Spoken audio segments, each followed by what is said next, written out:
Current situation Bharat की क्या है, ठीक है, अगर हम वर्तमान स्थिति के बारे में बात करें, लिखो current situation. Current situation manufacturing, विनिर्माण, विनिर्माण की हालत बहुत खराब है। डाउनवर्ड एरो क्या बता रहा है, विनिर्माण की हालत बहुत खराब है, यानी कि विनिर्माण हमारे यहाँ बहुत अच्छा नहीं होता, ठीक है।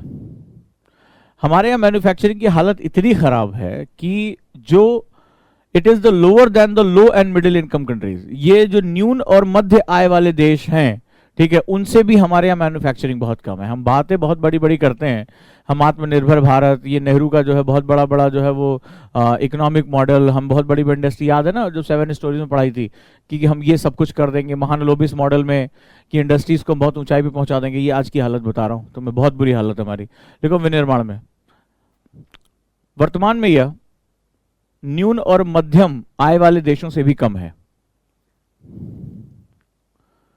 मैन्युफैक्चरिंग में बहुत कुछ कर सकते थे। We lost momentum of 1991 LPG, 1991 के उदारीकरण से प्राप्त लाभों को हमने खो दिया, प्राप्त लाभों को हमने खो दिया। 1991 में हमारे पास एक मौका आया था, मैंने आप लोगों को उसकी कहानी भी बताई है, ठीक है, और दंभ का दहन जब आपको मैंने पढ़ाया था, रावण का दहन, तो उसमें हमने यही बात की थी। तो हमें एक मौका मिला था, लेकिन हमने उसको आधे अधूरे तरीके से किया। हमने थोड़े बहुत जो है वो, एक मैंने आपको लाइन बताई थी कि India leave the licence raj but enter in the permission raj. Bharat जो है लाइसेंस राज से निकल गया, लेकिन परमिशन राज में प्रवेश कर गया। आज भी हमारा चरित्र लगभग वैसा ही है, ठीक है। और भारत को जो ग्रोथ मिली भी, उसमें भी चरित्र बड़ा, जिसको हम कहते हैं ना भारत ने 1991 के बाद से बहुत ग्रोथ किया, फलाना किया, एक्चुअली वो सच्चाई उतनी अच्छी है नहीं जितनी हमें दिखाई जाती है। क्यों? The growth has been highest in, देखो भारत को अत्यधिक growth capital incentive industries, in capital incentive industries, पूंजी गहन क्षेत्रों में मिली, जिसमें बहुत पैसा लगता है, जिसमें बहुत पूंजी लगती, तकनीक लगती है। लेकिन जो भारत का ये छोटा छोटा उद्योग था, जो आपका घरेलू, आपका हैंडलूम था, उसमें भारत को कोई प्रगति नहीं मिली। और भारत को जानबूझ के, जो हमारे पॉलिसी मेकर्स रहे हैं, उन्होंने उसके बारे में, उसको ज्ञान ही नहीं था, वो उन्होंने जानबूझ के उसको बर्बाद किया। Growth has been highest in capital intensive industries, और जो समृद्धि भी प्राप्त हुई वो पूंजी गहन उद्योगों में प्राप्त हुई, जैसे ऑटोमोबाइल, फार्मास्यूटिकल्स, ठीक है, ऑटोमोबाइल उद्योग, दवा क्षेत्र, जहां पे बहुत ज्यादा पूंजी की आवश्यकता पड़ती है, कैपिटल इंटेंसिव इंडस्ट्रीज। नतीजा क्या हुआ? Result, India's inability to capitalise fully on its inherent level, और इसकी वजह से भारत अपने पास उपलब्ध सस्ते श्रम का इस्तेमाल करने से चूक गया।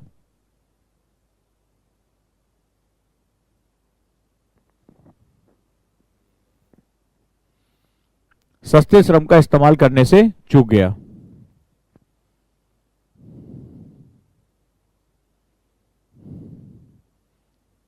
का उपभोग करने से, सस्ते श्रम का इस्तेमाल करने से चूक गया।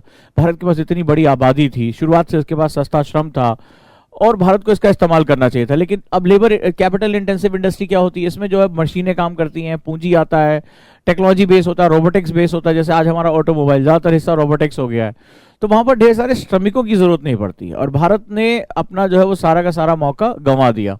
अब जैसे पूछा एलपीजी क्या होता है, उदारीकरण, अरे भाई सीधे सीधे जो है वो हमने अर्थव्यवस्था को ओपन कर दिया। कि पहले क्या था, कोई विदेशी कंपनी भारत में नहीं प्रवेश कर सकती थी, सारा जो है उत्पादन करने का तरीका सरकार के पास था। तो मैंने आपको कहानी सुनाई थी, अगर आप मिस्टर उमेश कुशवाहा, आपने लगता है उन कहानियों को ध्यान से सुना नहीं, या कहानियों को जो है केवल कहानी की तरह समझा, उसको अपनी जिंदगी से जोड़ा नहीं। वहां मैंने आपको बताया था कि पहले ये स्थिति थी कि कोई भी कार्य, सरकार ने अपने आरक्षित क्षेत्र बढ़ा लिए थे, मतलब सरकार ही सब कुछ उत्पादन करेगी, क्या उत्पादन होना है, कैसे होना है, ये सब कुछ सरकार और उसके मशीनरी के द्वारा, योजना आयोग के द्वारा निर्धारित होने लगा था। तो निश्चित रूप से ये बहुत ही जटिल एक मुद्दा था, जटिल एक बात थी। तो आगे चलकर हमने उदारीकरण किया। तो 1991 में भारत के सामने मैंने संकट बताया था, भारत के पास तेल खरीदने का पैसा नहीं है, भारत का कुछ भी नहीं है। तो आईएमएफ ने इसी मौके का फायदा उठाया और भारत से कहा कि भाई अपने बाजार को खोलो, और राव मनमोहन मॉडल में हमने अपनी अर्थव्यवस्था को खोलना शुरू किया। विदेशी कंपनियां भारत में आई, अपने साथ वो वर्क कल्चर लेकर आई, अपने साथ पूंजी लेकर आई। लेकिन हमें इसको और आगे तक लेकर जाना चाहिए था, लेकिन हमें उतने में ही खुशी मिल गई, और हम उतने में ही जो है वो हमारा सर्विस सेक्टर ग्रो कर गया, और हमें लगा कि बस अब इससे ज्यादा आगे जाने की जरूरत नहीं है। नतीजा क्या हुआ कि जो सर्विस सेक्टर में हमारे यहाँ पढ़े लिखा आदमी, जो स्किल्ड था, इंजीनियर था, उसको तो जॉब मिली, लेकिन भारत में जो अदर लेबर था उसको अच्छी जॉब नहीं मिली। Now India is facing complex land and labour law. लिखो, वर्तमान में भारत एक बहुत जटिल श्रम और भूमि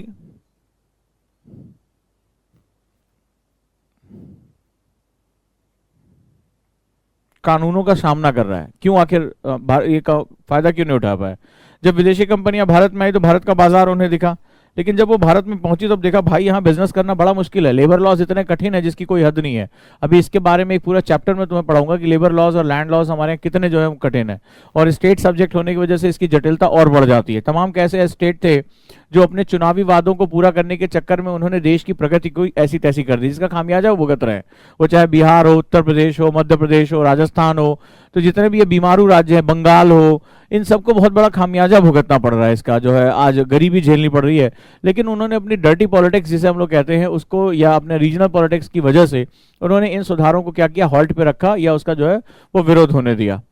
खैर अभी हमें इसमें बहुत सी चीजें टच करनी है। तो ये हमने बात किया कि भारत का जो है लेबर उसका यूज नहीं हो पाया। भारत में जो भूमि कानून है और जो श्रम कानून है वो बहुत कठिन है। भूमि के बारे में तो हमारी पहले भी बात हो चुकी है कि भूमि सुधार हमारे यहाँ कभी पर्याप्त रहे नहीं। लेबर लॉस के बारे में अभी हमें बात करना है कि जो हमारे श्रम कानून है वो कैसे हमारे उद्योगों को बुरी तरीके से प्रभावित करते हैं। अब मेरे पास 2-3 क्वेश्चन आए, जैसे कि एक बच्चे ने पूछा है कि सर प्राइवेटाइजेशन क्या भारत के लिए सही जान पड़ रहा है और भविष्य में मोनोपोली हो जाएगी? देखो ध्यान से एक बात सुनो।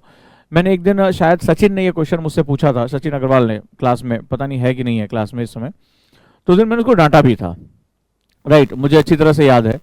और मैंने उसको ये बात बोली थी कि प्राइवेटाइजेशन वर्ड ही सही नहीं है। पहली बात अपने आप में ये समाजवाद से निकला हुआ है। जब मैं बहुत ध्यान से इन सब चीज़ों के बारे में पढ़ता हूँ तो मुझे लगता है कि जो इंटेलिजेंसिया है, जो हमारे यहाँ जो लोग एडिटोरियल लिखते हैं, जो हमारे यहाँ डिबेट करते हैं टीवी पे, जो हमारे यहाँ किताबें लिखते हैं, उनमें से एक बहुत बड़ा वर्ग जो है वो वामपंथियों का है, वो लेफ्टिस्ट का है, वो जो मार्क्सवादी हैं या कम्युनिस्ट हैं, उनका एक बहुत बड़ा ग्रुप है। पढ़े लिखे हैं, अंग्रेजी जानते हैं। इन्होंने अपने इंटेलेक्चुअल सेगमेंट से, अपने सेटअप से, अपने एडिटोरियल से, अपने किताबों के माध्यम से एक शब्द को गढ़ा, प्राइवेटाइजेशन, निजीकरण। ठीक है, निजीकरण is not a proper word. मैंने उस दिन भी कहा था, आज भी कह रहा हूं। ठीक है, it is the market, anybody can be the part of market. It is government official who can also be the part of market. It is not about the private sector that is owned by the individual or group of companies. कोई जरूरी नहीं है कि कोई व्यक्ति हो या कोई कंपनी वही जो है वो निजीकरण कहला पाएगी। बाजार, बाजार जो होता है, जो एडम स्मिथ की बात है, ठीक है, एडम स्मिथ की जो बात है वो अलग है। वो कहता है बाजार संतुलन के सिद्धांत पर चलता है, मांग और आपूर्ति के सिद्धांत पर चलता है। सरकार को बाजार के अंदर जो, जिसे कहते हैं ना, game should be very clear. ठीक है, जो खेल है वो बिल्कुल क्लियर होना चाहिए। सरकार को सिर्फ खेल के नियम बनाना चाहिए, सरकार को खेलना नहीं चाहिए। सरकार जब खेलती है, जब गवर्नमेंट प्ले करती है, तब वहां पर निजी और सरकारी की बात आती है। यानी एक प्लेयर सरकार हो गई, उसके विपक्ष में जो रहा वो कौन हो जाएगा? वो प्राइवेट निजी हो जाएगा। बट एडम स्मिथ का ये कॉन्सेप्ट नहीं था। मुझे कैसे बात पता चली? मैंने रघुराम राजन साहब की, आपको आरबीआई के पूर्व गवर्नर है, उनकी एक किताब है सेविंग कैपिटलिज्म फ्रॉम कैपिटलिस्ट। ठीक है, सेविंग कैपिटलिज्म फ्रॉम कैपिटलिस्ट। उनकी किताब में वो कहते हैं कि कैपिटलिज्म का जो कोर है वो बहुत खूबसूरत है, वो बाजार के संतुलन पे सिद्धांत। मतलब सरकार को इसमें क्या काम करना चाहिए? सरकार को रेफरी का काम करना चाहिए कि I am not aware about team A और team B. It is the demand and supply, it is a market and farmer, it is a market and labour, it is a market and other persons. ठीक है, आप उसको, मैं सिर्फ खेल के नियम बनाऊंगा और मैं ये देखूंगा कि खेल सही तरीके से चल रहा है कि नहीं चल रहा है। लेकिन हमारी सरकारों ने क्या काम किया? हमारी सरकारों ने कहा नियम भी हम बनाएंगे, खेलेंगे भी हम। ठीक है, और जब खेल में जब हारने लगे तो बोले खेल पे मोनोपोली होगी। मोनोपोली वर्ड क्या होता है? तुम ये मुझे बताओ मित्र, ये बताओ, आज से कुछ साल पहले जब हमारे यहाँ पीएसयूज थे तो क्या उन्होंने मोनोपोली नहीं क्रिएट की थी? सरकार ने मोनोपोली नहीं क्रिएट की थी? ये हम बनाएंगे, वो हम बनाएंगे, ये हम बनाएंगे, वो हम बनाएंगे, सारी चीजें। ठीक है, मैंने जब तुम्हें स्टोरी पढ़ाई थी तुम्हें आश्चर्य करोगे, अगर तुम में से अपने घर में किसी बड़े बुजुर्ग से बात करके देखना है, थोड़े सीनियर से बात करना है, भैया वो टेलीफोन जब आता था ना, वो किटकिट वाला, बोले कि एक जब बीएसएनएल से जब हमें टेलीफोन लगवाना पड़ता था तो कितना पौवा लगाना पड़ता था। मुझे अच्छी तरह से याद है, 3 महीना जो है हमने एप्लीकेशन दिया था, जुगाड़ लगाया था, नेटा से कहलवाया था, तो हमारे घर में एक टेलीफोन लगा था। ये हालत थी, एक टेलीफोन, इतना इतना। आज तो आप जाओ सीधे बात करो, 5 मिनट के अंदर नंबर आपका तुरंत एक्टिवेट, कोई दिक्कत ही नहीं है। लेकिन आश्चर्यजनक रूप से 3-3 महीने हमने पौवा लगाया। सिलेंडर हमें लेना होता था, घर में कोई फंक्शन हो जाता था ना, तो जुगाड़ होता था सबसे, दादी, चाची, मामी, अरे वो सिलेंडर का थोड़ा सा जुगाड़ है, ब्लैक में खरीदा जाता। भाई क्या करे, इतनी ब्लैक मार्केटिंग होती थी। क्यों? Everything was monopolised by the government. अच्छी तरह से याद है कि हम लोग को जब फॉर्म वॉर्म भरना पड़ता था तो भाई साहब हालत खराब हो जाती थी सरकारी बैंकों में जाके, सरकारी बैंकों में स्टैंप ड्यूटी और ये सब लगवाना पड़ता था। वो लंबी लंबी लाइन, मुझे अभी भी याद है कि मैं जो है वो जब मैंने इंजीनियरिंग में अपना फॉर्म भरा था एक किसी एग्जाम का, किसी पीएसयू का, तो भाई साहब इतनी लंबी लाइन लगी थी, इतनी लंबी लाइन लगी तुम्हें क्या बताएं, गेट के बाहर तक। और जब तक नंबर आता तब तक लंच टाइम हो गया, बड़े बाबू चले गए, बड़े बाबू चले गए। बड़े बाबू जो है आए तो बोले अगले, जब फिर लाइन लगी, फिर पता चला कि 2-3 बजे के आसपास बड़े बाबू का स्टैम्प खत्म हो गया, कल आइएगा। ठीक है, आज स्टैम्प खत्म हो गया, क्या बिगाड़ लोगे उनका, क्या बिगाड़ लोगे। मैं गुस्से के मारे मैंने फॉर्म ही नहीं भरा, मैं भाड़ में जाए तुम्हारे। लेकिन कितनी परेशानी, अगर कोई नौकरी वाला है कितनी परेशान होता था, कोई अपना कॉलेज छोड़कर आया है, कोई अपना काम छोड़कर आया है। आज की डेट में आज अगर आपको फॉर्म भरना है, आपको पता चला कल लास्ट डेट, आज चल यार अभी फोन पे ही भर लेते हैं, ठीक है, आप गए और ऑनलाइन आपने भर दिया। इतने चेंजेस कैसे आए तुम्हारे पास। तो एक्चुअली में क्या होता है, मोनोपोली किसी की भी गलत हो सकती है। तुम्हें क्या लगता है सिर्फ प्राइवेट सेक्टर मोनोपोली करता है? प्राइवेट सेक्टर में तो फिर भी कंपटीशन ज्यादा होता है मेरे भाई। गवर्नमेंट की मोनोपोली तो गवर्नमेंट के पास कानून होता है, प्राइवेट सेक्टर मोनोपोली करेगा अपने बिजनेस को बढ़ाकर, ठीक है। लेकिन सरकार तो बिजनेस करे या ना करे सिर्फ कानून बनाकर मोनोपोली कर सकती है। मेरी बात को बहुत ध्यान से समझना, बहुत टू द पॉइंट डिबेट है। किसने कहा प्राइवेट सेक्टर मोनोपोली करता है? प्राइवेट सेक्टर फिर भी कंपटीशन करता है। अगर जियो के पास आज मोनोपोली है तो जियो ने तुम्हें एक तुम्हारे यहां जो इंटरनेट क्रांति की है। मुझे नहीं याद है कि आज से कुछ साल पहले कोई इतना बच्चा लाइव क्लास देखता था, कभी नहीं, कोई होता ही नहीं था। डाटा इतना महंगा था, हालत खराब थी सबकी, ठीक है, डाटा इतना महंगा था कोई जो है देख ही नहीं सकता था। मैं ही जब शुरुआत में मैंने जब 2017 में अपनी ऑनलाइन क्लासेस शुरू की तो मेरा बहुत, एक कंपनी से मैंने बात की कि मुझे लाइव करना, उसने विरोध किया, बोला सर कोई लाइव वाइव देखता ही नहीं है, वीओडी देखा जाता है, लाइव का बच्चे के पास इतना डाटा ही नहीं है कि वो लाइव देख पाएगा। और मैं भी बहुत समय तक परेशान रहा। शुरुआती दौर मुझे याद है कि केवल 12 बच्चा मेरा लाइव देखता था, 800 600 700 1500 1800 बच्चा मुझे एट अ टाइम लाइव देख रहा होता। मेरा जो क्लासरूम है बहुत बड़ा हो चुका है। But now it is behaviour has been change, but at that time कोई नोबडी जो है वो लाइव नहीं। आज से मुझे बताओ अगर जियो या इस तरह की इंटरनेट क्रांति भारत में नहीं होती तो अगर इस समय मेरा कोई ना कोई बच्चा गांव देहात में बैठ के मेरी क्लास देख रहा होगा, पक्का देख रहा होगा। बहुत से बच्चे मेरे साथ ग्रामीण इलाकों से जुड़े हुए हैं, बहुत पिछड़े इलाकों से जुड़े हुए हैं, और अगर ऐसा नहीं होता तो वो नहीं देख पाते। तुम क्या उम्मीद करते हो कि जिस आपके बीएसएनएल की जो मोनोपोली थी, बीएसएनएल क्यों नहीं गांव गांव में जो इंटरनेट पहुंचा पाया या अपनी सर्विसेज को अच्छा पाया? मेरे पास जवाब दो, ठीक है। 90% जब भारत में स्पेक्ट्रम बिक्री हुई थी, 90% जो हिस्सेदारी थी वो बीएसएनएल के पास थी। क्यों नहीं वो कर पाया? क्यों नहीं आप सर्विस ले पाए? क्यों आप जो है वो या तो एयरटेल का आपके मोबाइल में सिम होगा और या तो आपका जियो का होगा। पहले भी इस बारे में बात हो चुकी है। So monopoly is a totally different word. आप इस बात को समझने की कोशिश करो कि मोनोपोली जो होती है वो जरूरी नहीं है कि जो है वो प्राइवेट सेक्टर ही करे। मित्र, आज की डेट में तुम कृषक मंडियों की बात करो, एग्रीकल्चर के बारे में बात करो, किसकी मोनोपोली है? तुम्हारा किसान अनाज नहीं बेच सकता, मोनोपोली कौन कर रहा है? क्या प्राइवेट कंपनी कर रही है या सरकार मोनोपोली कर रही है कि तुम इसके ऊपर बेच नहीं सकते? तुम मुझे बताओ, क्या तुम ये जानते हो कि सरकार जो है वो मोनोपोली कर रही है या प्राइवेट सेक्टर कर रहा है? ये नियम किसने बनाया है कि जो है वो एमएसपी जो है वो उसको मिल जाए? बहुत बड़ी बात है कि किसान जो है वो बाहर अपना माल नहीं बेच सकता। और सरकार के लोगों की बुद्धि देखो, अरे यार अगर मैं एमपी का एक किसान हूं और एमपी में इस बार गेहूं की रिकॉर्ड जो है वो उत्पादन हुआ है, तो यार ऑब्वियस सी बात है, थोड़ा सा तो दिमाग लगा के देखो कि जो किसी भी चीज का एक मांग आपूर्ति कर्व होता है, अगर किसी चीज का उत्पादन बहुत ज्यादा हो जाता है तो उसकी कीमतें गिर जाती हैं। बहुत सिंपल सा फंडा है, बहुत सिंपल सा फंडा है। सरकार एक तरफ पीठ थपथपा रही है कि हमारे यहां जो है इस बार रवि की बहुत जबरदस्त जो है वो उत्पादन हुआ है, सरकार ने इतना जो इस बार देश में रिकॉर्ड उत्पादन हुआ है। कृषि मंत्री जो खड़ा होकर भाषण देता है, अरे बुद्धिहीनो, एक बात मुझे बताओ कि तुम्हारे यहां जब किसी तुम्हारे राज्य के बाहर अनाज वो जाकर नहीं बेच सकता और तुम्हारे किसी भी चीज का उत्पादन बहुत ज्यादा हो गया है तो उस चीज की कीमत बढ़ेगी या घट जाएगी? बहुत सिंपल सा फंडा, उस चीज की जो है कीमत घट जाएगी। तो अगर किसान अपना दूध सड़क पे फेंक दे रहा है, आलू सड़क पे फेंक दे रहा है, तो उसके बेचारे क्या गलती है? मजबूर हो चुका है। तो थोड़ा सा तो ये देखो कि जहां स्कार्सिटी है वहां डिमांड ज्यादा होगी, डिमांड ज्यादा होगी तो उसकी मांग ज्यादा होगी, इसकी कीमत वो ज्यादा प्राप्त कर पाएगा। एटलीस्ट कम से कम उसको सर्वाइवल की कॉस्ट तक तो पहुंचा सको। सो जो ये तुम्हारा एक वर्ड है निजीकरण, मैं निजीकरण शब्द में बिलीव करता ही नहीं हूं, ठीक है। मुझे लगता है कि निजीकरण, जैसे कि हम काले के सामने गोरे की बात करते हैं, ठीक है, जैसे हम जो है वो सफेद के सामने काले की बात करते हैं, वो उसी तरह जो है बिल्कुल जैसे सरकारी के जब हम दृष्टिकोण में कोई बात कोई परिभाषा कह रहे होते हैं तो हम निजीकरण शब्द का इस्तेमाल करते हैं। प्राइवेटाइजेशन, ये सभी बच्चों के लिए ध्यान रखना, ये तुम्हारा मीडिया, ये जो तुम्हारे न्यूज़पेपर, ये जो तुम्हें लिख रहे हैं जितने भी, तो जो तुम निजी वर्ड यूज करते हो वो बेसिकली सरकारी क्षेत्र के परिप्रेक्ष्य में है। मैं इसको बाजार कहता हूं, जहां संतुलन होता है। मेरे लिए सरकार की भूमिका है कि सरकार के पास संसाधन सीमित है, तो सरकार को जो गेम है वो फेयर होना चाहिए, इस पर फोकस करना चाहिए।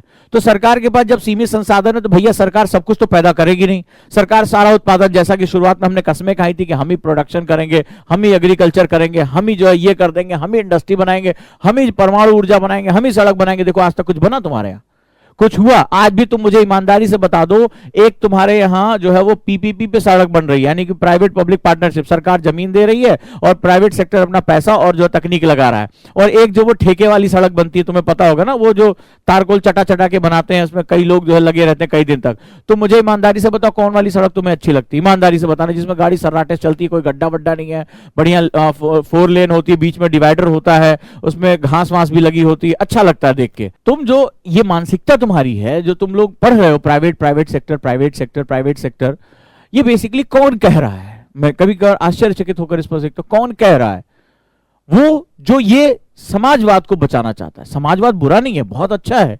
वो जो सरकार की मोनोपोली को बचा रहा है। तुम प्राइवेट सेक्टर की मोनोपोली से इतने घबराए हुए हो, सरकार की मोनोपोली के बारे में आज तक बात क्यों नहीं हुई? जब बाजार था तो सरकार ने कैसे तय कर लिया कि सारा उत्पादन वो करेगी? तो सरकार की मोनोपोली नहीं थी वो। और सरकार की मोनोपोली का तुम्हारे यहाँ नतीजा क्या रहा, जरा मेरे को बता के देखो। अगर तुम में से कोई 1991 से पहले पैदा हुआ होगा या इतना बड़ा हुआ होगा कि उसको बाजार की थोड़ी भी समझ होगी, अगर 1991 से पहले का तुम में से कोई भी है, या तुम्हारे अगर आसपास उनसे पूछ के देखना, भैया कि कितनी गाड़ियां तुम्हारे यहाँ बिका करती थी अच्छी। आज तो तुम कोई भी मॉडल की गाड़ी ले सकते हो, मोबाइल ले सकते हो, ये सब चीजें। एक आती थी एलएमएल वेस्पा, और एक आती थी लम्ब्रेटा, बाहर से आती थी, जो मेरे पिताजी के पास थी, और एक था बजाज सुपर, हमारा बजाज, ठीक है, इसी तरह की। और उनमें आप जानते हैं, मैं ये तक भी मैंने पढ़ा कि उनके रंग फिक्स होते हैं, 2 ही कलर में आएगा, 3 ही कलर में आएगा, इससे ज्यादा नहीं होगा। You don't have any choice. अगर आप कह रहे हैं कि भैया मुझे जो है वो मरून चाहिए, मुझे रेड चाहिए, मुझे ब्लू चाहिए, देयर इज नो। आज ये प्राइवेट सेक्टर निकालता है। सरकार ने कहा एक काला आएगा, एक सफेद आएगा, या जो एक मरून होगा, एक सफेद होगा, इससे और कोई कलर नहीं। अब तुम लाख तुम्हारा पसंद है, तुम इससे कोई लेना देना नहीं है, ठीक है। तो इसका सीधा सा मतलब है कि आप मुझे बताइए, जब प्राइवेट सेक्टर की मोनोपोली से आपको इतना डर लग रहा है, तो गवर्नमेंट सेक्टर की मोनोपोली के बारे में आप क्या कहेंगे? आज एग्रीकल्चर है क्या? बेसिकली आज एग्रीकल्चर, मैं एक सीधे लाइन में कहूं, एग्रीकल्चर गवर्नमेंट की मोनोपोली सेक्टर है, ठीक है। और मैं प्राइवेट सेक्टर की बात ही नहीं कर रहा हूं। मैं ये थोड़े नहीं कह रहा हूं कि सरकार हटे और बाहर चली जाए। मैं कह रहा हूं बाजार को वर्ड को आपको एडम स्मिथ के इनविजिबल हैंड को समझना पड़ेगा। शुरुआती दौर में आश्चर्य करेंगे, मैं भी इसका बहुत बड़ा विरोधी था, यकीन मानिए। मैं भी इसका बड़ा, क्योंकि भाई हम इसी परिवारों से, हम भी तो इसी समाज से निकल कर आए। मुझे भी छाती में क्या हुआ मिला था, मुझे मिला था गांधी जो है, गांधी बंटवारे का कारण है। गांधी बहुत ही खराब इंसान थे, गांधी के कारण देश का बंटवारा हुआ, गांधी ने देश का बंटाधार कर दिया। ये मुझे एक पहला विचार मिला था। दूसरा कि ये जो प्राइवेट कंपनियां हैं देश का शोषण कर देंगी, बर्बाद कर देंगी। 2 थाती मुझे भी मिली थी।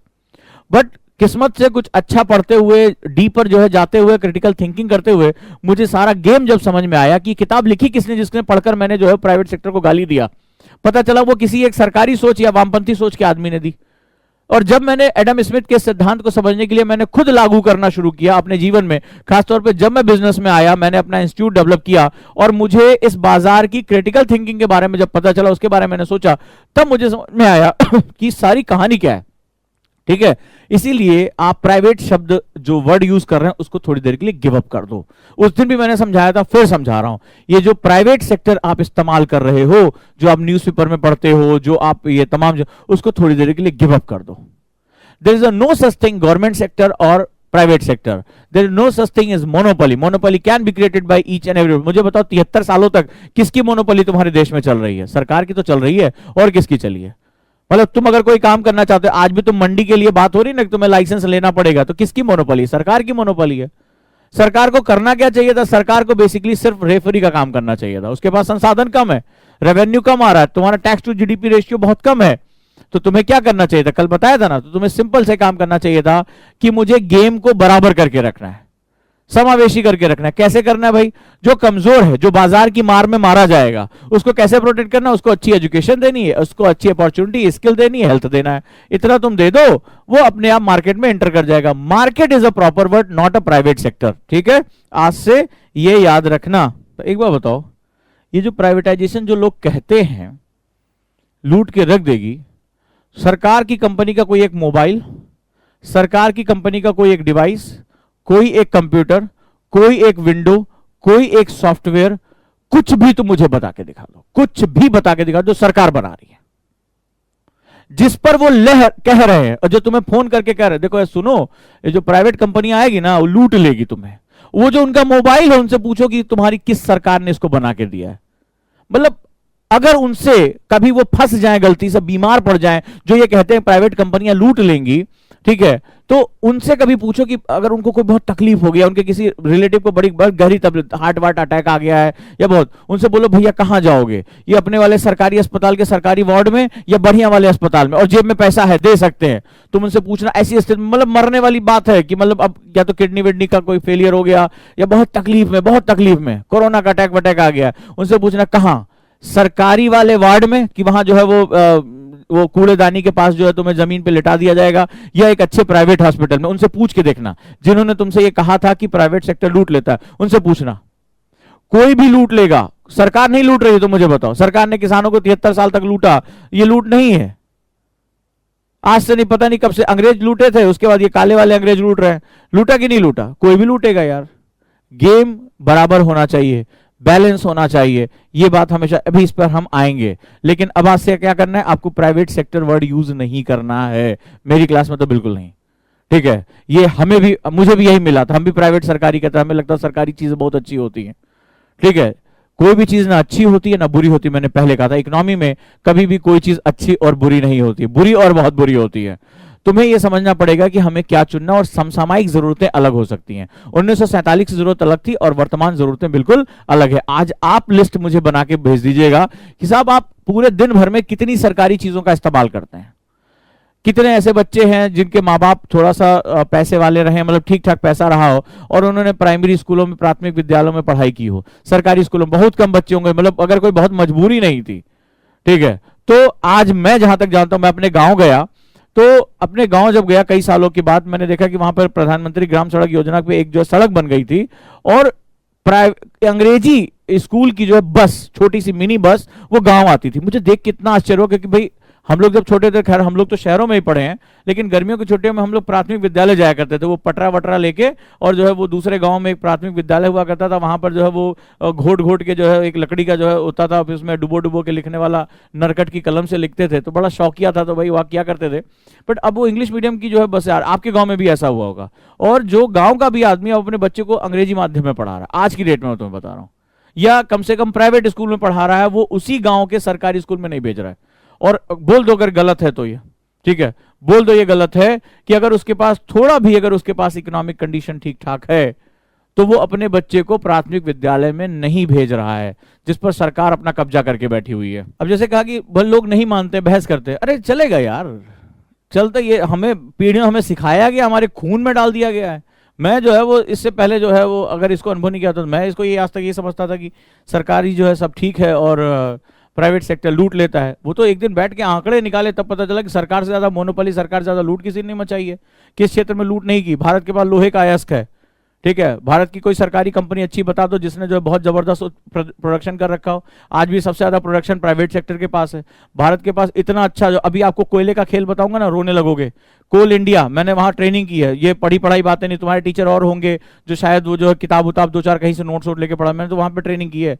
मैं तो धनबाद में रहा हूं, मैं जानता हूं, धनबाद, चंदपुरा, इन सब जगहों पे तो मैं रहा हूं उस इलाके में, तो मैं जानता हूं ना कि वहां पे क्या है, किस तरह से वहां पे जो है हमारे देश के सबसे बेहतरीन संसाधनों को बर्बाद किया गया है। तो ये चीजें हैं। अब इसकी भरपाई कौन करेगा? वो साल कौन लौटाएगा? वो जो इतने संसाधन बर्बाद हो गए वो कौन लौटाएगा?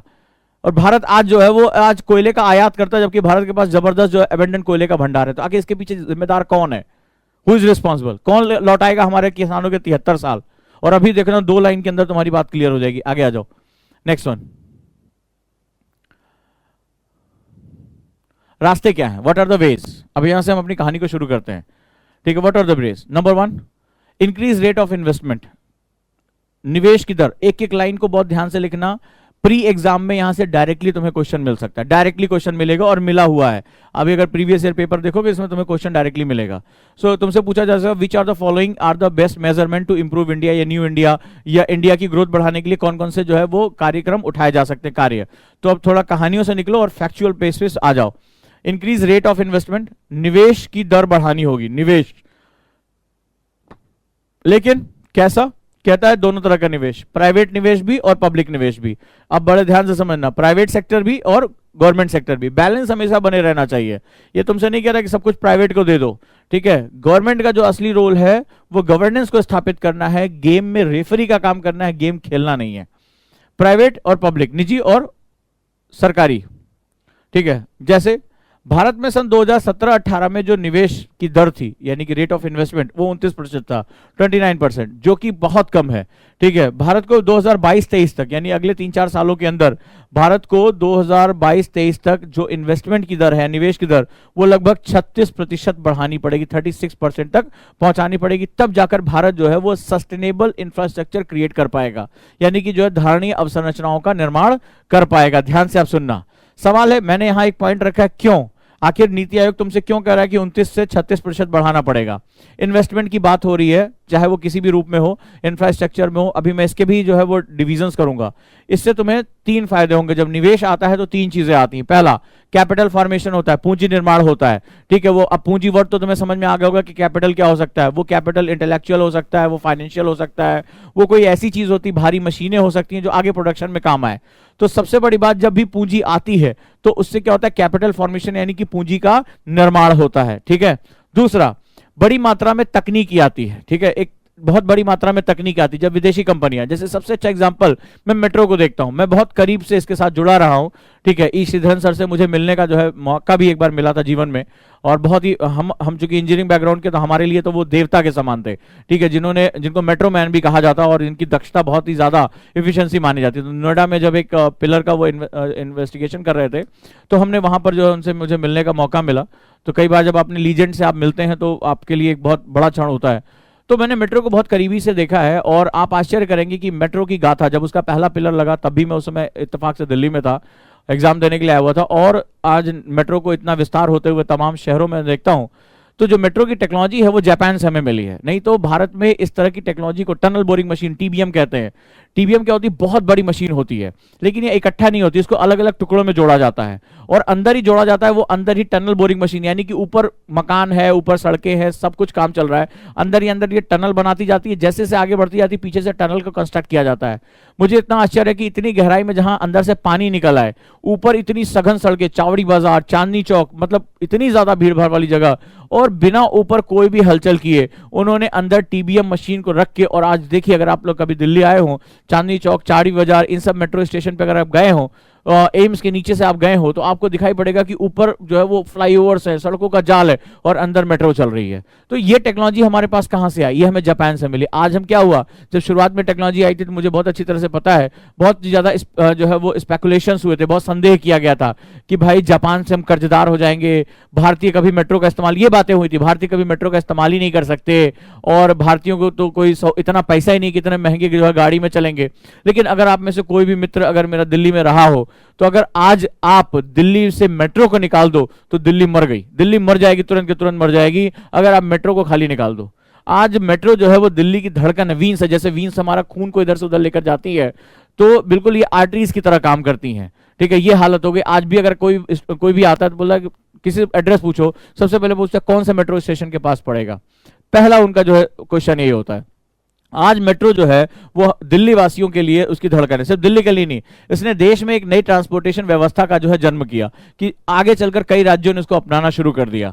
तो एक बहुत महत्वपूर्ण है कि हमेशा स्पेकुलेशंस होते हैं। आप में से कई लोग जो है वो इस बात को समझेंगे कि आज दिल्ली मेट्रो इतनी बड़ी कामयाबी है, और इसको तो और तेजी से काम करना चाहिए था, लेकिन धन्य हमारी सरकारों का, थोड़ा सा इसमें जो है देरी उन्होंने की। बट फिर भी अगर आज आपको कहीं जाना हो तो सबसे बेहतरीन सवारी अगर आपको कहीं मिलती हो दिल्ली, और इतना ज्यादा उस पर लोड है कि दिल्ली मेट्रो ने ना सिर्फ जो है वो तेजी से भारतीयों ने उसको अपनाया, बहुत जल्दी अपना कर्जा उतारा, और आज वो जो है वो लंबे समय से अपना जो है अर्निंग भी कर रही है।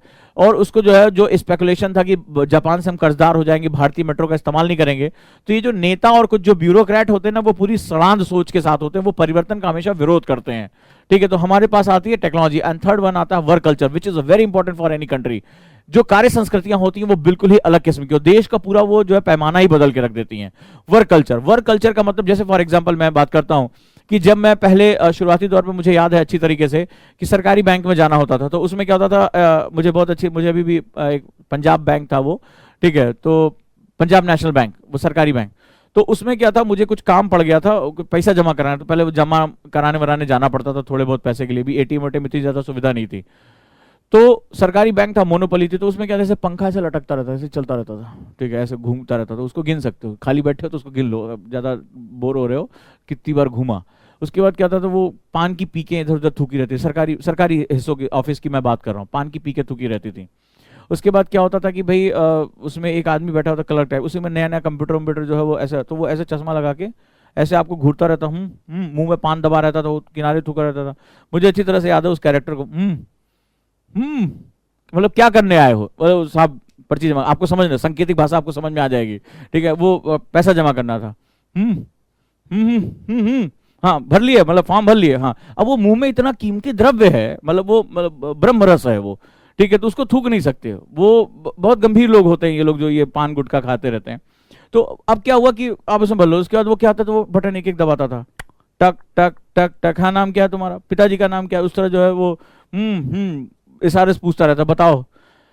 उसके बाद काम कर रहा है नहीं कर रहा है, चला गया, कोई लेना देना नहीं। बट आफ्टर दैट जब प्राइवेट बैंक्स आए, जब मुझे याद है कि मेरे जब जॉब हुई थी, तो मैं एक जो हमारा पहला अकाउंट था, चूंकि हमारी मल्टीनेशनल कंपनी थी, कॉर्पोरेशन था, तो लंदन के एक बैंक में हमारा जो है वो royal bank of Scotland, RBS, उस बैंक में हमारा खाता खुला। और भाई पहली बार जब मैं वहां गया, एक पहला बैंक जो 7 बजे के बाद खुलता, भाई हमें तो सरकारी बैंक की आदत पड़ी हुई थी, ठीक है, 4 बजे के बाद तो मिलना ही नहीं है, जो है बड़े से बड़े आ जाए, ब्रह्म ब्रह्म है वो, तो अंतर ध्यान हो जाते थे खटाक से, सारे के सारे जो देवता थे सारे के सारे अंतर ध्यान हो जाते थे। 7 बजे के बाद ऑफिस से बाद खुल रहा है, वहां गया अंदर, दरबार ने सैल्यूट मारा, अरे भाई इतना बढ़िया एकदम चकाचक साफ सुथरा, पानी लेकर आया। मैंने कहा अरे सरकारी बैंक में पानी, वो भी साफ गिलास में, वो भी साफ पानी, ये तो अपने आप में बड़ा आश्चर्यचकित है, ठीक है। सरकारी बैंक में भी लगा होता था कुछ, लेकिन कभी चलता वलता नहीं था। फिर आराम से मुझे बैठने के लिए जगह दी गई, मैं बैठा। एक जो है वो रिलेशनशिप मैनेजर आया, उसने, सर मैं आपका फॉर्म भरवा देता हूँ, फॉर्म भरवा दिया, लेके चला गया, बोले सर आप वेट करिए, ठीक है, कुछ पानी या कॉफी या चाय। मैंने कहा कॉफी चाय की व्यवस्था है बैंक में? ये तो मतलब हम भारतीयों के लिए तो सोचने वाली बात थी यार, ये हमें कभी आदत ही नहीं थी सब चीजों की।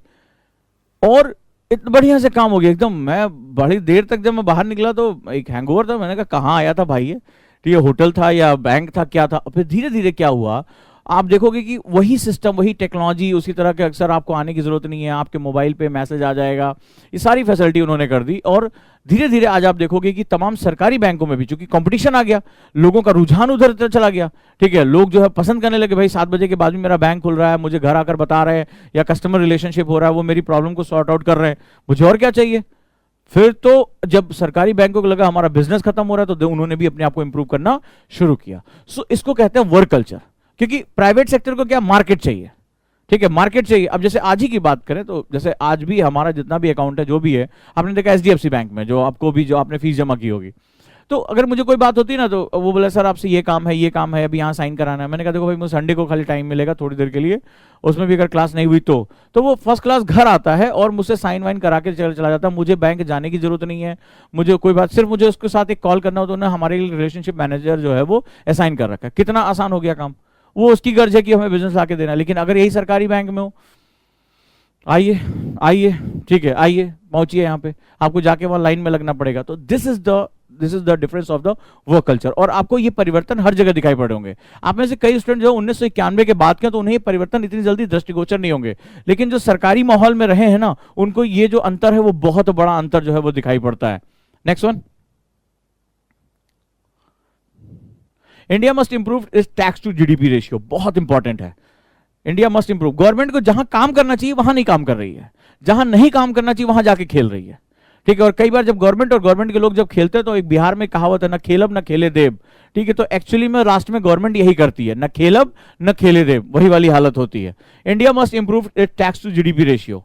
टैक्स टू जीडीपी रेशियो ये 2013 के आईएएस प्री में क्वेश्चन आया हुआ था, बड़े ध्यान से इसको समझना, ठीक है। Government must improve its tax to GDP ratio.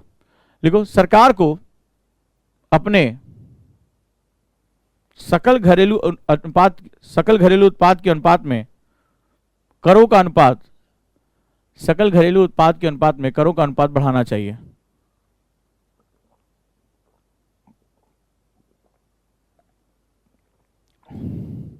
इसके बारे में मेरी पहले भी बात हुई है कि भारत की जीडीपी अगर 100 रुपए की है, तो भारत में बहुत कम लोग जो 11-12 लोग जो है टैक्स देते हैं, बाकी कहाँ हैं उसके बारे में पता नहीं। क्यों? क्योंकि हमारी इकोनॉमी जो है फॉर्मलाइज नहीं है, हमारी इकोनॉमी में जो है बहुत ज्यादा पॉजिटिविटी नहीं है, हमें पता ही नहीं चल रहा कौन कहाँ उगा रहा है। मैंने गाड़ियों का एग्जांपल आपको दिया था। तो जब टैक्स जो होता है वो सरकार का क्या होता है, वो रेवेन्यू होता है, सरकार की आय होती है।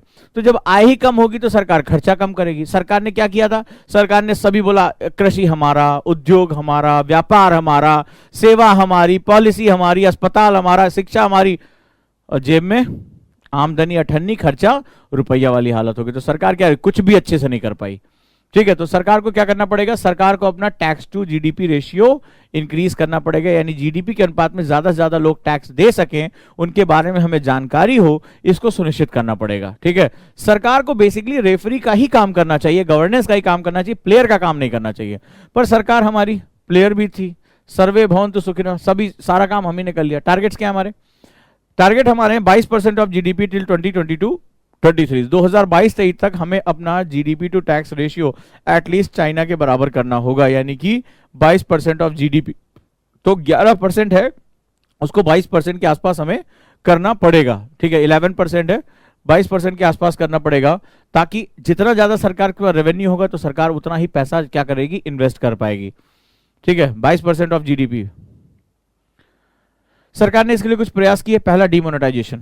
ठीक है, आपको पता होगा विमुद्रीकरण, पूरा देश जो है लाइन पे खड़ा था, और जिसके पास भी जो है वो, मुझे याद है कि एक जाने माने हास्य कवि हैं सुरेंद्र शर्मा जी, तो उनकी मैं कहीं एक लाइन सुन रहा था कि आज मैंने बीवी से पूछो कि पत्नी जी थारे पास कुछ पैसा है, तो वो बोली थारी कसम आज हमारे पास तो जहर खावे के भी पैसे ना है। पर जैसे ही मोदी जी रात में 8 बजे आवे और बोले कि 550 के 1000 के नोट जो है कल से बंद होवेंगे, अगले दिन पता नहीं बीवी जी कहाँ से जो है इतने नोट्स निकाल के लेकर आएगी, भैया इनको जाओ और बैंक में जाके बदलवा लाओ। तो मुझे बड़ा आश्चर्य हुआ कि कल तक जो है ये कसम खा रही थी कि तुम्हारी कसम जहर खाने के पैसे नहीं है, आज उन्होंने कैसे इतने पैसे निकाल दिए। कुल मिलाकर डिमोनेटाइजेशन की वजह से एक जो सबसे बड़ा फायदा हुआ वो ये हुआ कि जो इकोनॉमी थी, ठीक है, वो पटरी पे जो है वो, मतलब जो कैश था हमारी इकोनॉमी में वो काउंट होना शुरू हुआ। इसके हालांकि बहुत डिबेट है कि इससे क्या फायदे हुए, क्या नुकसान हुए, बट जो सबसे बड़ा फायदा हुआ, अगर डिमोनेटाइजेशन नहीं होता जीएसटी कभी हमारे यहाँ कामयाब नहीं हो सकता था, जीएसटी कभी लागू ही नहीं हो पाता। बहुत साल से हमारा विजय केलकर साहब ने, हमारे यहाँ विद्वान बड़े अच्छे अच्छे हुए हैं, विजय केलकर साहब जो आरबीआई के गवर्नर थे, बहुत पहले ही कह गए थे भारत में जीएसटी लागू होना चाहिए, लेकिन दोनों पार्टियां बीजेपी और कांग्रेस दोनों जो है वो गेम खेल रही थी। ठीक है, नहीं लागू करे, लेकिन डिमोनेटाइजेशन के बिना जीएसटी लागू नहीं कर सकती, क्योंकि अकाउंट ही नहीं था कि कितना पैसा कैश हमारा भाग रहा है, और कैश के पैसे यानी जो नगदी का पैसा है उसके बारे में जानकारी राष्ट्र को नहीं होती है ज्यादा। ठीक है, अगला क्या किया सरकार को, अगला क्या काम करना पड़ेगा, कैसे जो है टैक्स टू जीडीपी रेशियो बढ़ेगा। लिखो steps to increase tax to GDP ratio. Tax to GDP, कर से जीडीपी के अनुपात को बढ़ाने के लिए कदम। तो पहला सरकार ने उठाया डिमोनेटाइजेशन, और दूसरा GST, goods and service taxes, वस्तु एवं सेवा कर। ठीक है, तो उसके कदम लिख लो। अगला क्या करना पड़ेगा, सबसे बड़ी बात ease of Indian tax law. सबसे बड़े बात, सरकार चोर है, सीधे सुन लो, सरकार बिजनेसमैन से पूछो, सरकार के लिए, सरकार को वो चोरी कहेगा। और इंडिया, इसका हमारे वर्ड में जो है वो, हमारे भारत को कहा जाता है टैक्स टेररिस्ट, भारत को कर आतंकवादी कहा जाता है, चोर भी नहीं आतंकवादी कहा जाता है, छीन के लेके चली जाती है। आप आश्चर्य करेंगे कि भारत में अगर आप 100 रुपए कमाते हैं ईमानदारी से, और ईमानदारी से अगर आप टैक्स भरने पे आपको अगर जो है वो जैसे बहुत ज्यादा जो है आपके अंदर खुजली है, तो सरकार आपसे 55 रुपए ले लेती है 100 में से, सिर्फ आपके पास 45 रुपए छोड़ती है। भारत में इतने तरह के टैक्सेस हैं, इतना ज्यादा जो है वो दोहरा कराधान है, डबल टैक्सेशन सिस्टम है, मल्टीपल टैक्सेशन सिस्टम है, कि आप हर जगह जो है टैक्स भरते भरते आपके पास सिर्फ 45 रुपए बचता है, 55 रुपए सरकार लेकर उड़ जाती है। तो फिर सरकार जो है, लोग क्या करते हैं, लोग चोरी करने के लिए प्रेरित हो जाते हैं। तो भारत में जो टैक्स लॉ है वो बहुत टफ है, जब हमारी जान सूखी रहती है। अभी 30 सितंबर हमारा लास्ट डेट है टैक्स भरने का, जान सूखी है, सीए को पकड़ो, उसको पैसा दो, इससे काम, इतने कठिन लॉ है कि मैं तुम्हें इकोनॉमिक्स पढ़ाता हूं, मैं ये लॉ नहीं समझ पाऊंगा कि कहाँ कितने में एटीसी में ये जाएगा, फलाना से ऐसे घूमेगा, फिर कान को ऐसे पकड़ना है, फिर कान को ऐसे पकड़ना है, फिर कान को ऐसे पकड़ना है, इतने तरह से कान को पकड़ना है कि प्रभु भूल जाओ कान है भी कि नहीं है। तो भारत में सबसे पहले क्या करना पड़ेगा, इंडियन टैक्स लॉ को ईज करना पड़ेगा, जैसा अभी सरकार ने अभी हाल ही में जो है कदम उठाया और टैक्स लॉ को ईज करना शुरू कर दिया कि कोई भी व्यक्ति अपना जो है टैक्स भर सकता है। अमेरिका में होता है, जर्मनी में होता है, ब्रिटेन में होता है, भारत में नहीं होता है। भारत में सिर्फ टैक्स का अधिकारी ही उसका माई बाप है, ठीक है, तो वही बता पाएगा कि आपका जो है वो टैक्स लॉ क्या है। बाकी आम जनता जो भर रही है उसको नहीं कोई जानने का हक है। और वर्षों से ये परंपरा बन चुकी थी, परंपरा बन चुकी है।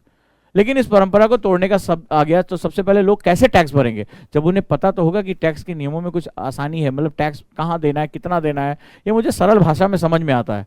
Ease of Indian tax law, भारतीय कर कानूनों को आसान बनाना होगा।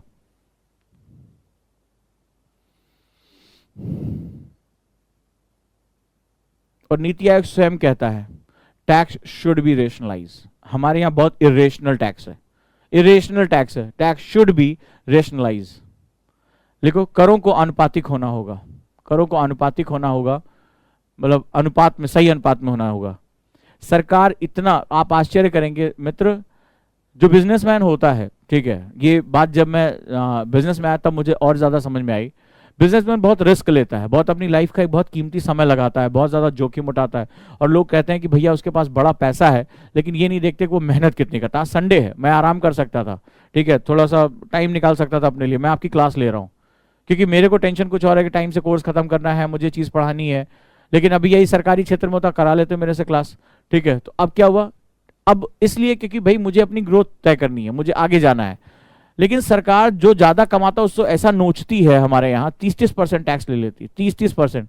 कंपनी टैक्स अलग हो गया, पर्सनल टैक्स अलग हो गया, इतने तरह से टैक्स लेती है, आदमी एकदम भिखारी हो जाता है देश में। तो आप इतनी ज्यादा टैक्स की दरों को लेकर आ रहे हो कि आदमी जो है परेशान होता चला जा रहा है। टैक्स की दरें ऐसी होनी चाहिए कि हर आदमी स्वेच्छा से दे दे, हाँ भाई ठीक है 10% तुम्हें मेरी कमाई का चाहिए, मैं तुम्हें दे दूंगा। लेकिन अब पता क्या चला कि अगर कोई 1 करोड़ रुपए कमा रहा है तो 1 करोड़ कमाने के लिए उसने कितनी मेहनत की होगी। और आप जो है वो, आपके अंदर एक नशा चढ़ा हुआ है कि अमीर आदमी से छीन लेंगे, गरीब आदमी को दे देंगे, ठीक है। तो आप क्या करोगे, बोले कि तुमसे 30% हम टैक्स लेंगे। अब पता चला कि 1 करोड़ में से 30 लाख तुमने निकाल लिए। 30% सुनने में आसान लग रहा है, लेकिन किसी की इनकम से तुम 30 लाख खींच के निकाल दो, उसके पास बचेगा क्या, आप अंदाजा लगाइए। क्योंकि आने वाले टाइम में मान लो कोई कंपनी है, फॉर एग्जाम्पल अभी कोरोना टाइम चल रहा है, सरकार ने क्या कंपनियों की मदद कर दी, जरा मेरे को आप बताओ। उसका अपना ही जो फंड है वही तो मजा आएगा, तुम टैक्स भी ले रहे हो, ठीक है, मेहनत भी उसकी है। आज कोरोना टाइम में, आज जब कंपनियां जो है खस्ता हाल में है, जब उनको अपना जो है वो लेबर का किराया देना, सैलरी देना, कौन सी सरकार मदद करने आई, ठीक है। मुझे बात अच्छी तरह से याद है कि 2-3 महीने हमें जो है जीएसटी हॉलीडे मिला। जैसे ही थोड़ा सा सरकार ने पहला लॉकडाउन खत्म किया, पहला लॉकडाउन जो है वो खत्म किया, ईज किया उसमें, वैसे ही उन्होंने टैक्स की नोटिस भेज दी। मतलब ऐसा लग रहा था कि जैसे उन्होंने लॉकडाउन खत्म किया वैसे सब जो बिजनेस है, मतलब एडमिशन की लाइन लगी पड़ी है, बोरे बोरे पैसे आ रहे हैं, हमें सरकार को भर के देना है। एहसान किया सरकार ने 2-3 महीना जो है वो टैक्स हॉलीडे देके, छूट भी नहीं दी, कोई भी दर में भी 1 रुपए की कमी नहीं की, 18% मतलब 18%। और ऐसा उम्मीद किया कि इधर हमने लॉकडाउन बोला कि अब खत्म हो गया है, ठीक है, अब आप काम कर सकते हो और आपका जो है वो बिजनेस रॉकेट साइंस की तरह जाएगा। तो इस तरह की जब आप हरकत करते हो तो आप सरकार के ऊपर भरोसा नहीं करते, आपकी सरकार नहीं होती है, ये एक तरह से डाकू लुटेरों की सरकार जो है वो मानी जाती है।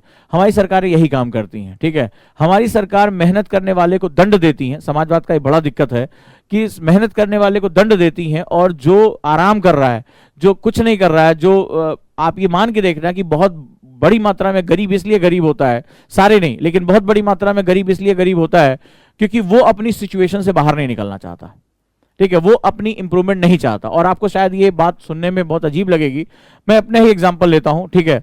फॉर एग्जांपल हमारे यहाँ कई एम्प्लॉइज हैं भाई, अगर देखें तो हाथ पांव नाक आंख दिमाग सब कुछ बराबर है, जैसे मेरा है उनका है। अब आज सुबह से ही हमारे टीचर्स क्लास ले रहे हैं। अब उस एम्प्लॉय ने क्या किया, बोला कि उसने फोन ऑफ कर दिया, फोन ऑफ कर दिया, आज की बात है और अक्सर ऐसा होता रहता है। तो बोला सर मैं संडे काम नहीं कर, मैंने डांटा, मैंने कहा यार हम पागल हैं, हम संडे भी काम कर रहे हैं, हम जो है वो बच्चे हमारे टीचर्स जो है वो लाइव क्लासेस ले रहे हैं, तमाम तरह की चीजें हो रही हैं और आप जो है वो आपने फोन बंद करके रख दिया। बोला सर मैं संडे कार्य नहीं कर सकता, मुझे रेस्ट की बहुत जरूरत पड़ती है और मेरा जो है मुझे अपना फ्री टाइम की बहुत आवश्यकता पड़ती है, ठीक है। अब ये उसका डायलॉग है, अब आप सोचिए, अब आपको, अब मुझे इतनी गुस्सा आई है। मैंने कहा मतलब हम कौन है भाई, हम संडे भी काम कर रहे हैं, हम जो है वो छुट्टियों के दिन भी काम कर रहे हैं, हमें ताकि भाई एकेडमी की ग्रोथ बनी रहे, हमारा मैसेज जो है लोगों तक पहुंचे, तो इनको छुट्टी चाहिए। उसके बाद ये क्या होगा भाई, ये उतनी सैलरी में खुश है, वो छोटी सी सैलरी में खुश है, कम पड़ता है सर, थोड़ा सा पैसा ज्यादा दे दिए, अभी जरूरत है, ये है वो है। फिर गरीबी का रोना भी रोता है, वो व्यक्ति गरीबी का रोना भी रो रहा है, सर थोड़ी मदद कर दीजिए, फलाना चीज चाहिए, पिताजी का इलाज कराना है। और उसको मेहनत भी नहीं करनी कि मैं, ये भी है हमारे यहाँ कि भाई संडे ज्यादा, संडे काम करोगे तो तुम्हें जो है वो एक्स्ट्रा पेमेंट होगी, संडे का तुम्हें एक्स्ट्रा पेमेंट मिलेगी। पर उसके बावजूद भी कि मुझे रेस्ट चाहिए, मुझे ब्रेक चाहिए, और मालिक काम कर रहा है, क्योंकि मालिक को क्या, मालिक को पता है कि उसको सिस्टम चलाना है, और जो कर्मचारी है उसको संडे का आराम चाहिए, संडे को छुट्टी चाहिए, और उसको पैसा भी चाहिए, ठीक है, और गरीबी का रोना भी रो रहा है। तो एक्चुअली में मैंने ये महसूस किया है, क्योंकि क्या होता है कि हमारे यहाँ गरीब को बड़ा फैंटेसाइज करते हैं, बड़ी कहानियों में उसको जो है उसके दर्द, उसके मर्म को लेकर जो है बहुत सी बातें कही गई हैं। तुम कभी भी आश्चर्यजनक रूप से देखना, तुम्हारे देश में किसी पूंजीवादी के ऊपर, किसी बिजनेसमैन के ऊपर कोई किताब नहीं लिखी गई होगी, क्योंकि भावनाएं बिकती हैं तुम्हारे देश में, दुख बिकता है। सीधे सीधे एक लाइन सुन लो, किसी लेखक ने लिखा था कि इस देश में दर्द और दुख बिकता है। ये जितनी भी सैड स्टोरी, दिल टूटने वाली स्टोरी, ठीक है, ये प्रताड़ना वाली स्टोरी, देखो कितना बढ़िया जो है, लोग जो है वो स्वाद ले लेके इसको पढ़ते हैं, तो वो बिकता है, तो जो बिकता है वही लिखता है। तो ये काम हमारे यहाँ चल रहा है। तो ये बहुत सिंपल सा फंड है, if you want to earn something, तुम्हें अगर कुछ कमाना है तो तुम्हें मेहनत करनी पड़ेगी, इनोवेटिव होना रहेगा। If you want to rest, तुम्हें आराम करना है, तुम्हें छुट्टियां लेनी है, तो तुम्हें पैसा फिर नहीं मिलेगा। एक ही चीज आपको मिल सकती है, तो पैसा या आराम। तो अब आपको सोचना पड़ेगा। तो ये एक बहुत बड़ी सच्चाई है। बट हमारे यहाँ थोड़ा सा मामला अलग तरीके से चलता है, हमारे यहाँ बिल्कुल अलग ही हम डायमेंशन में लेके चलते हैं। तो टैक्स शुड बी रेशनलाइज, ठीक है। आज मेरी डिस्कशन जा रही है, लेकिन डिस्कशन आज जानी चाहिए, क्योंकि आपकी धारणाओं को मुझे तोड़ना। आज मैं कुछ बना ही नहीं रहा हूं, कल तो मैंने कुछ बनाया था, आज मैं तोड़ रहा हूं। ये निजीकरण शब्द को तोड़ रहा हूं, ये गरीबी शब्द को तोड़ रहा हूं, ये गरीब के प्रति भावनाएं, आत्मा का उबरना, ये तोड़ रहा हूं। तुम्हें कोई जरूरत नहीं हमदर्दी रखने की, गरीब तुमसे हमदर्दी मांग भी नहीं रहा। जो मांग रहा है वो गरीब ही रहना चाहता, और इसके लिए मैं तुम्हें बात नहीं कर रहा हूं। मैं नोएडा में एक हरिजन बस्ती थी, ठीक है, आगे चलकर उसका नाम अंबेडकर बस्ती, वहां मैंने 3 साल तक प्रोजेक्ट किया है। 3 साल तक प्रोजेक्ट किया, उनके बीच में गया हूं, उनसे बात किया है। मैं उसके आधार पर कह रहा हूं, मेरी इकोनॉमिक्स जो है बहुत प्रैक्टिकल है, क्लियर है। तो गरीब आदमी जो है उसको गरीब रहने में बड़ा मजा आता है। कभी उससे जो है उसका जब ठर्रा पीने का टाइम होता है, और तब उससे तुम पूछना भैया ये काम करोगे, है बहुत बिजी है, बहुत बिजी है, कहाँ जा रहे हैं, कहाँ जा रहे हैं, तो उधर मुंह जो है, मुंह से जो है लाट टपक रही, उधर ठेके पे जो है वो खुलने वाली है बोतल। तो बहुत सिंपल सा फंड है, if you want to earn. और वहीं पर मैंने बिजनेसमैन को देखा, मैं खुद अपनी हालत जानता हूं, लंच किया नहीं किया, रात में 9 बज गए, 10 बज गए, 11 बज गए, ऑफिस के अंदर मीटिंग चल रही है, काम चल रहा है, ठीक है, काम कर रहे हैं, मजबूरी है, ठीक है, क्योंकि हमें ये पता है कि हमारे टारगेट्स क्या, हमें कैसे इसको अचीव करना है।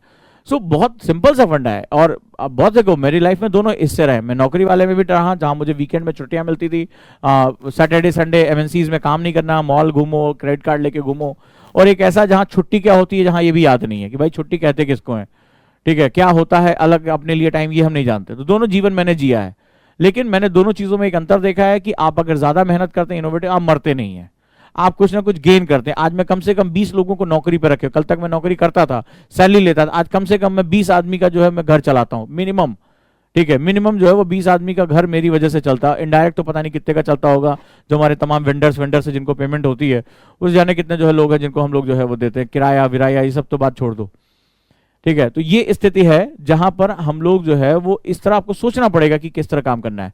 लेकिन हमारी सरकार जो है वो काम करने वाले को पनिश करती है, कमाने वाले को पनिश करती है। समाजवाद का ये जो चेहरा है बहुत ज्यादा डरावना है, और लोग जो है वो जानबूझकर इसीलिए चोरी करने के लिए मजबूर हो जाते हैं, क्योंकि सरकार तुम्हारे समृद्धि के समय में तुमसे पैसा खींच लेती है, लेकिन जब कल तुम मुसीबत में होते तो सरकार मदद करने के लिए वापस नहीं आती है। सरकार ने किसको पैसा दिया, किसके अकाउंट में 1000 2000 4000 5000 के गरीब आदमी के, ठीक है, वो जो मजदूर था, वो जिसके नाम पर वो कहा गया उसको कुछ नहीं मिल रहा है।